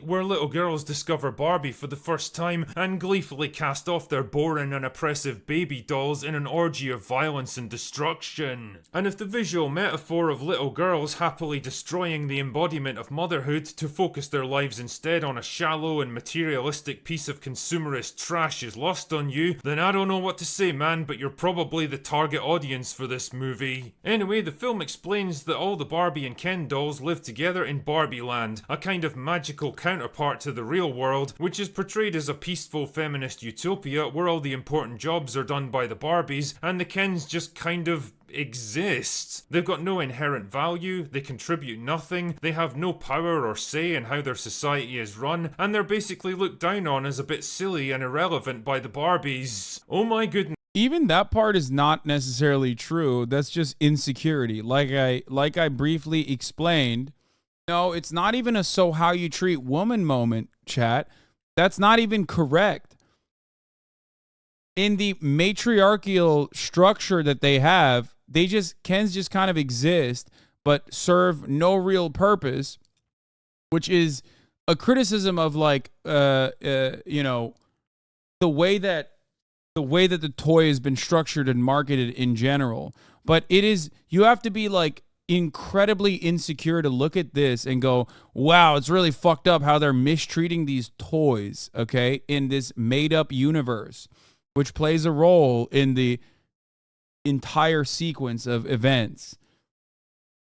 What could the writers possibly be trying to tell us about their views on men? Anyway, this is where we meet stereotypical Barbie, who's busy living her best life, partying with her friends and treating her boyfriend stereotypical Ken like absolute dog shit. Who's the hero of this thing again? Anyway, things suddenly...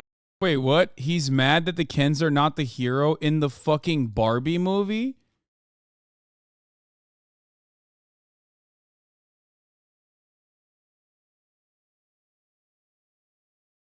Ken is not even supposed to be her boyfriend. Like, he's just there as an accessory. That's so funny. Dude, these are toys, man. That's awesome. That's fucking dope. Oppenheimer was literally just 75 politics and less political than Barbie. What the fuck? These people are... Change when Yeah, okay. Nah, you can't save these motherfuckers. This video got 2 million views too, by the way. starts Holy shit. experiencing emotional changes and physical flaws like flat feet and cellulites. See, because Barbie world is a reflection of the real world, the Barbie's appearances change depending on how their real... Oh, he's implying Barbie's a bad hero because she treats Ken like shit. She doesn't even treat Ken like shit. At no point does she treat Ken like shit. Unless your expectation is Barbie's supposed to suck and fuck Ken at any given moment that Ken asks for. That's what the fuck? That's insane. She's incredibly nice to Ken. Oh my God. He's just like, what, mad that Ken's not invited to the fucking sleepover, the Barbie sleepover? Like, that's insane, brother. You are such a fucking loser. real life owner plays with them. Wait, what? Do you have any idea how many Barbie dolls must get broken or thrown in trash compactors? This doesn't actually make sense. Only one Barbie was mistreated. Barbies get thrown away all the time. Actually, every single Barbie would be fucking destroyed. It's like, dude, suspend your disbelief. It's a movie about a toy, and even inside of the movie about a toy, what's going on right there is not the real world. Okay? Holy fuck, dude. Oh God, how do you live like this? How do you live like this? There's There's gotta gotta be be on fire or eaten by family pets every single day. Then the place would look like the Omaha Beach scene from... Is Morgan in your pool? She says she's in your pool right now? What? Rogan?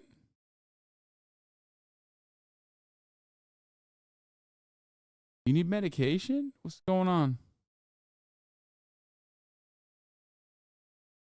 Saving Private Ryan. At any moment, Barbies could suddenly get torn apart, or melted, or crushed right in front of their... You mean morgue pie? Even in the movie, they make fun of people taking it too seriously when the Mattel employee asks questions about Barbie World. Yeah. friend's eyes. Jesus, that's like a horrific existential nightmare. But I guess you're not supposed to think too much about that. Internal consistency in a movie like Barbie is rarer than a mainstream media outlet willing to give this movie an honest review. So the only solution is for Barbie to journey into the real world, find the girl who plays with her, and get her to be happy again. And Ken tags along for the ride because he's got nothing better to do than simp for Barbie. Unfortunately, the real world... Ugh, I fucking hate it. All Connor's doing is simping for Barbie. Yo, Morgue Pie, it was a running joke when you were in Japan and she was doing a pool stream right after she was on your stream. Oh, okay. No one is in my pool. Okay. Dude. My boy can barely say the words. He is so mad. Oh my God. turns out to be an oppressive, patriarchal hellscape that's utterly dominated by men. Like one... Yeah, which is very different than the real world, by the way. I'm glad that... What? No notes. That's not how the real world is. Fuck you. guy literally walks up to Barbie and slaps her in the ass. Yeah, it's over the top. It's fucking overboard. It's to show that juxtaposition. It's a fucking movie for children and adults. Oh my God. It's literally, it's not real. It's not a real movie. This is not a documentary, brother. What the fuck? In the middle of a crowded boardwalk, in broad daylight, in front Yeah, of... men never make sexual advances that are sexual assault, actually, on unsuspecting random women. Like, what the fuck? for boyfriends. Now, you might think that this would afford the writers a chance to demonstrate a little bit of nuance in their storytelling, maybe portray the real world as both good and bad, in sharp contrast to the simplistic, idyllic innocence of Barbie worlds. Kind of like in Enchanted, where the protagonist gets taken out of her cartoon homeworld and has to learn to navigate the complexities and difficulties of real life, ultimately... Why was this movie not like another movie? My favorite thing is like YouTube essayists who are not very good at movie critique and not very good at storytelling in general, who always appeal to like super low-hanging fruit, like bottom of the barrel bullshit, turn around, and talk about like what should have been made instead. It's additionally funny because the movie was like objectively a success. So, you know, maybe let the professionals handle it. You know what I mean? They clearly have a better grasp on this than you do. You know what I mean? Growing and maturing as a person along the way. But then again, that movie actually had a likeable main character, a decent story, and wasn't written by people who despised half the human population. But nope, the real world and all the men in it are shown to be universally, irredeemably horrible. Because of course they are. Anyway, Barbie eventually finds the kid who plays with her, who turns out to be an asshole. Okay. Not only does things like that happen in the real world, but it certainly was shown in that sequence to really just like ham up the juxtaposition. It's supposed to feed you all of this as quickly as possible. That's the point. Communist, activist, feminist that I think the movie wants us to empathize with, but What? fuck me, for the life of me, I could not tell you why. Ken, on the other hand, discovers the patriarchy is very much to his liking, mainly because for the first time in his entire life, people actually show him basic respect and human decency. You know, sometimes I get the impression this film isn't saying what the filmmakers think it's saying. So when Barbie eventually returns to Barbie Land, It's like his think is saying, dude, I love this guy. You're defending this garbage toy movie, but won't stand up for Sound of Freedom? That's funny. Good one, Seal Puncher. she discovers to her horror that Ken has brought the patriarchy back with him and turned the whole place into a giant frat party in the space of like a day. Finally, a plot event I can get behind. It's kind of funny though, because it did make me question how the supposedly intelligent, empowered, and self-confident Barbies were so easily subjugated by Ken and the others. This is the kind of awkward little paradox that keeps coming up when you try. He's like, aha, but the Kens took over quite fast because men, we do dominate. That's awesome. That's so funny. Dude. You're a YouTube reviewer who can't even get through a fucking YouTube review of a toy movie without like breaking a fucking goddamn steel beam with your jaw because of how shut it is with anger.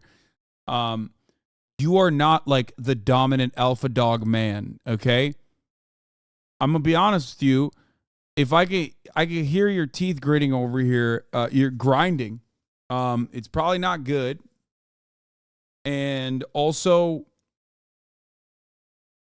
you're not the dominant conqueror man that you fancy yourself. You're a fucking YouTuber who is seething.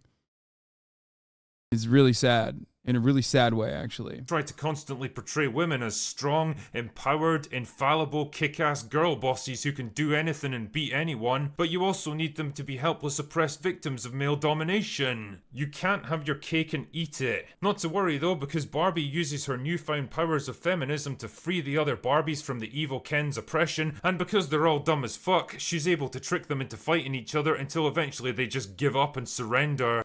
I feel bad even like criticizing certain aspects of this now that I watched this fucking review of it, which was so objectively bad. A line in the movie literally says the Barbies had no defense against patriarchy because they didn't experience any of it before, so it's clear this man didn't even listen to the actual script. Yeah. One thing that I did not like was defeating like patriarchy by using your feminine powers of like pitting men against one another, which ultimately devolves into like men and their interest of competition leading into war, which is like a very classic, like liberal ass. It's like a very classic liberal take on obviously how history has occurred. It's like the exact opposite of historical materialism, which I was not really expecting anyway, but just, you know, a subtle note there that it's like, oh yeah, men are cum-brained and violent because women pinned them against one another. And it also kind of takes away from like women's role in society as well. because it's not just like women are not only weaponizing their sexuality to dominate and manipulate men. That is like kind of a very incel take, which I'm sure if this guy had like 3.5 fucking brain cells, he would even recognize that and go, oh yeah, that's fucking great. He did it. She did this dumb thing. Women are manipulative, and I agree with that. It's the greatest part of the fucking movie. Now, you might think that after all these wild swings between male and female domination, the logical way forward would be for Barbie Land to adopt a more equal system where both sides are given power and respect. Perhaps teaching the audience that for all our differences, men and women are both pretty awesome, and maybe we'd do well to work together instead of unfairly elevating one group above the other. But nope, the Barbies go right back to being in charge of everything again. Wait, this is pretty funny. I love that. He's mad. Oh my God. Oh my God. He's actually fucking mad that like, if he recognizes that the criticism of the movie is about how patriarchy like unjustifiably oppresses women, 50% of the fucking population, then doesn't he also recognize that you kind of get the point of the movie? You're just like writing for patriarchy. That's it. Because like even at the end, the joke is that like, yeah, eventually they'll have just as many. Eventually they'll live in a society where men will be just as powerful as women are in the real world, which is the ending sequence, which is hilarious because then you literally recognize that we do live in a patriarchal construct that oppresses women inherently and that you like it. And because of how fragile you are, you recognize the unjustifiable circumstances in the real world. And you're like, but why was there no equality? You sound like a feminist at the end of that. That's what happened here. And the Kens slide back into a meaningless, depressing existence of being irrelevant second-class citizens. And that, I think, is supposed to be a happy ending? Fuck. Honestly, I'm struggling to... He's trying to make a point that the rebellion of the Barbie society and their role before was both centered around Barbie's acceptance. Barbie's never cared about Ken's acceptance. That's why it ends with him being Ken off. Lamau, I don't need to prove anything. I just need to be happy with myself. Exactly. Find the right words to properly express just how monumentally awful this film is. It's like a serial killer dressed in a Pikachu outfit. Superficially, it might look bright and cheerful and cute, but beneath the appealing facade, there's something genuinely horrible and sinister. This is a movie made by people who utterly despise men. There's something horrible and sinister in the Barbie movie. And masculinity, or any kind of traditional gender roles of any kind, and make absolutely no attempt to hide it. So you're a woman who wants to be a mother or a homemaker? Screw you, fascists! You're a man who...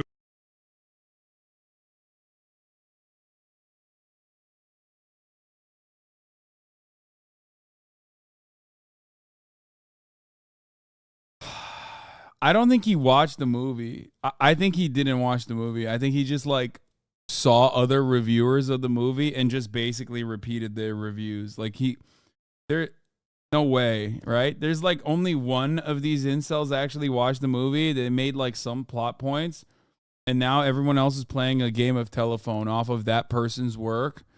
And that's why it's like devolved into something entirely separate. Who wants to be assertive, ambitious, confident, and successful? Well, that clearly makes you a misogynist, don't you know? It's so Wait, what?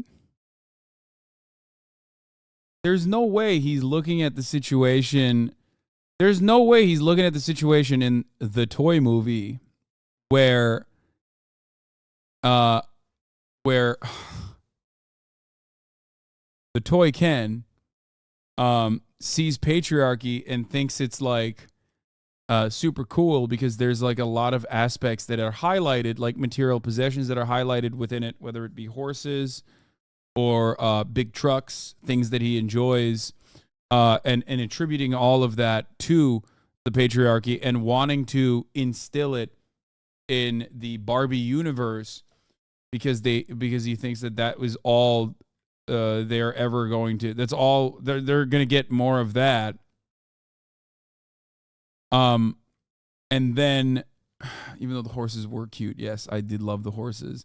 And he thinks that that's like being assertive. I don't really understand. Like he thinks that that's just like being a go-getter and assertive. Like making women servile is being a go-getter and assertive. And that, like, this dude lives in the real world where patriarchy is very real. And yet, for some fucking weird reason, even a fantasy about a fucking toy where that patriarchy is not like immediately shown as a good thing, that structure is enough for him to throw a hissy fit. Brother, men used to die in war, okay? Men used to do things. They used to build things. They used to die in fucking war. Now, the most masculine alpha dogs that fancy themselves to be these fucking, barbarians and these Vikings are online, unable to get through a goddamn fucking toy movie for adults and primarily little girls to go and purchase toys without losing their minds because there's a depiction of patriarchy that is negative in it. He said it's monumentally catastrophic and communist propaganda. Fucking divisive and unnecessary. It's like they had a perfect opportunity to unify audiences behind a simple message of reconciliation and equal opportunity, but they just couldn't help. But this aspect of it is pretty funny because, like, he sees matriarchy and his depiction of matriarchy, even though it's, like, exaggerated. Let's say that it's like that. Let's say that the matriarchy in this circumstance subjugates men, right? Because his understanding is that's what's going on. He's literally begging for equality, like a chirping radfem.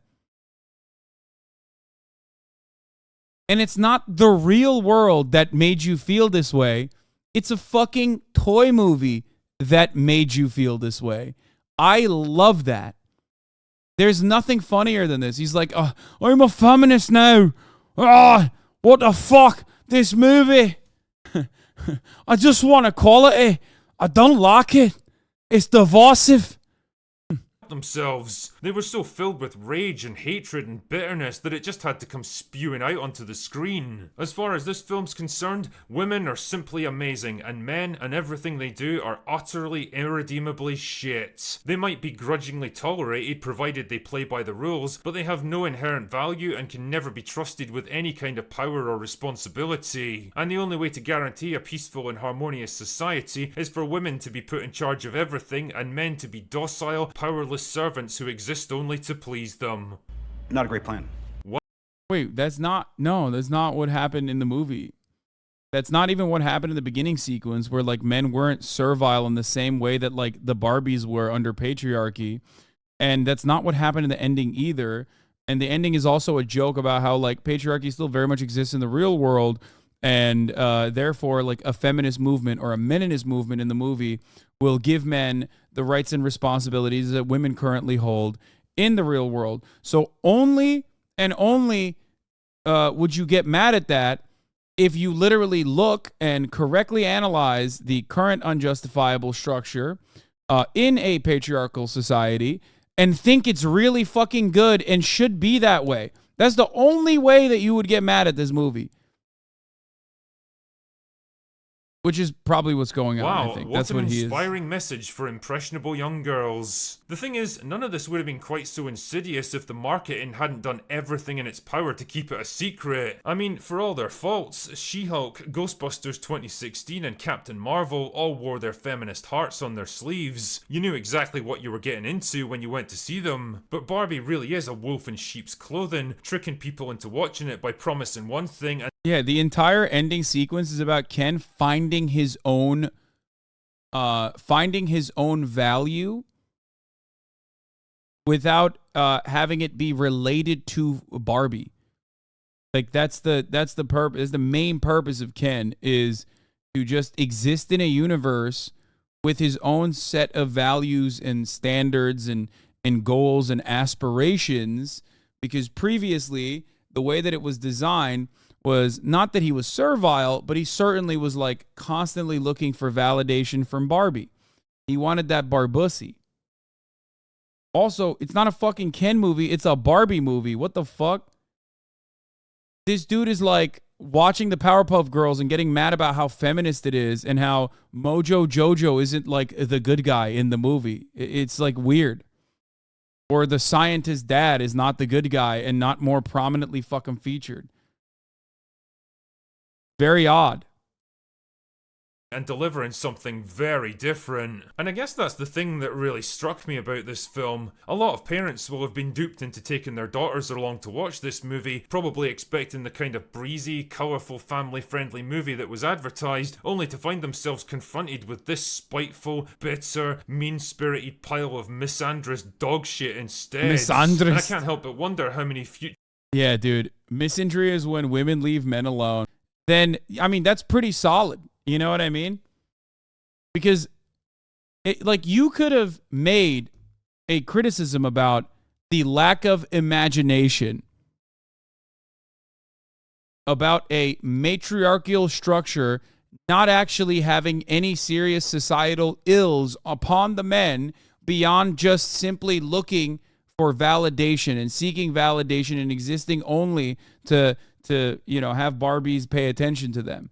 But that would require you to have at least 3.5 brain cells, and it seems like you lost it while you were watching this movie. Like, you could have literally said, you could have straight up looked at the situation and gone, ultimately it could have been more interesting to see how the Barbies would dominate the men in a matriarchal society. You know what I mean? And we didn't get any of that, and I feel like that was a bit, it lacked imagination. Future man-hating psychopaths are going to be created because of this film. It's not very often that I say this in my reviews, but if you're a parent and you're thinking about taking your kid... Okay, yeah, if you're a parent and you're watching this guy, you're fucking cooked, okay?